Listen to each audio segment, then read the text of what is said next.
Right now, Pittsburgh's best sports show is about to begin. Call us or tweet us. We've got things to talk about on the Nightly Sports Call. All right, thanks, Ken. And thank you for tuning into the Nightly Sports Call tonight, the best show on TV at 10:35 in Pittsburgh. Thanks for tuning in. Give us a call tonight at 412-575-2600 is the number. I think it's going to be a good show. Gene Collier on tonight. I was just jamming at Macklemore downtown all night. Probably annoying Josh Taylor up in the sports office, Gene. Macklemore's in town. I know, I heard. So it was a big concert. It seemed like a lot of people were having. Sold out, yeah. I don't know if it sold out. It was over across the AE. Should be a good concert. Saw a lot of tweets about it. People having fun. We can hear the concerts at the Post-Gazette right next. Oh, that's right. I expected Pomp. That's something that Pomp would go to. I think out there busting moves, jamming. I think. Yeah, he's a pretty good dancer, Gene. That's what I hear. All right. Well, the Steelers have a big one. You know, they have a few big ones. They're all big. They're all big this time of the year. This is a game that they're favored by, what, 10 points, Gene? The Indianapolis Colts. But this is a game that they could lose. You never know with this team. But I'm pretty confident that this team is going to finish strong, take care of business. Right now, win. That means win. Yeah, yeah. I'm trying to take. People keep saying take care of business, but they mean win. Yeah, they mean win. When you're in the locker room, you hear them throughout these phrases. Yeah, take care of business. They mean win. Exactly. So I don't know if they'll cover the spread, but I think they're going to win the game. And, you know, the Colts are still not really out of it in the AFC. So this is a team that can maybe give them some problems, especially with a wide receiver like T.Y. Hilton. They do have some kind of weapons on that team. Right, and the Colts, you know, are in a weird division there with Houston and who else is in that division? Yeah, Jacksonville. Tennessee has 5 wins. You know, all those teams are 5-3 or 3-5, so there's still stuff to play for. Actually, the Colts, I guess, are 3-6, but they could still get back in it. So yeah, I mean, they might be dangerous. Anybody who plays dangerous, especially the Steelers on the road with an inferior opponent. We know how that goes. I mean, I liked some of the things that Tomlin said today at the press conference. His weekly press conference talked about how his team missed opportunities in the first half. Maybe if Martavis Bryant catches that ball in Chicago, it's a different game. And look at all the red zone failures. That's something that they have to clean up. But I don't know if it's so easy just to say, hey, we have to clean the red zone. It's something that's been trending since last year.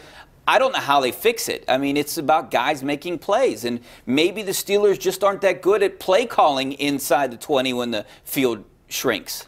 Well, there might be something to that. There is, you know, those are hard yards to get generally. But, yeah, they should be much better for the talent that they have. And not only for the talent that they have, Rich, but for the amount of time they spend on it. They spend an inordinate amount of time, it seems to me, especially in training camp. And then throughout the season, they almost always end practice with those 7 shots that they take from in the red zone. And, you know, I expect that just to improve kind of organically. They're not this bad at it. I think that'll even out. Yeah, I do too. I think it will. I mean, they're at the bottom, near the bottom in red zone efficiency. Yeah. So that's really not a good stat. But, hey, the record is good. #1 in the AFC. Sure. And if you look, I was just looking at some of the odds. Vegas put the odds out again and updated them today. The Steelers are 3rd right now to win the Super Bowl. The New England Patriots are still the favorites, which surprises me because I think, I mean, on paper, it looks like the Steelers are a better team.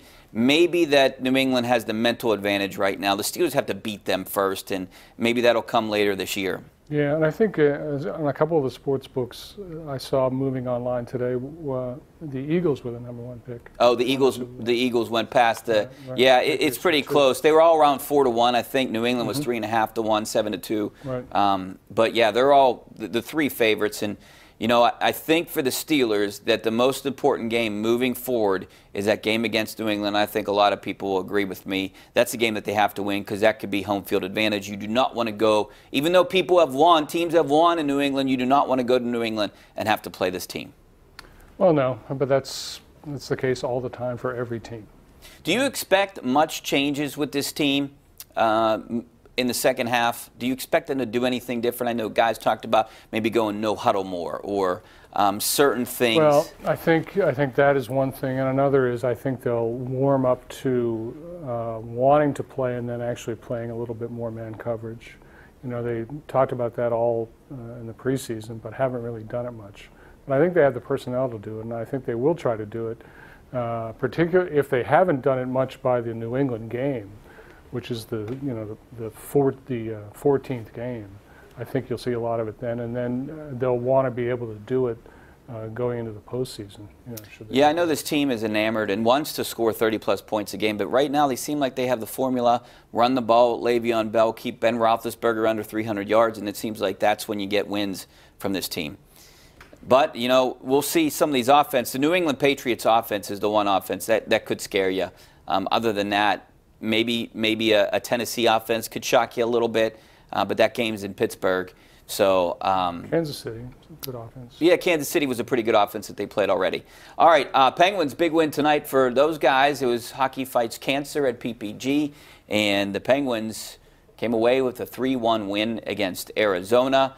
Malkin scored, Kessel scored, Justin Schultz, his first game back, he gets a goal. So it was a good game for the Penguins, who are now in first place in the Metro Division. We'll talk about the Penguins. We'll talk about the Steelers. Give us a call, 412-575-2600 is the number. You can always tweet me at Richie Walsh. See you in a couple minutes.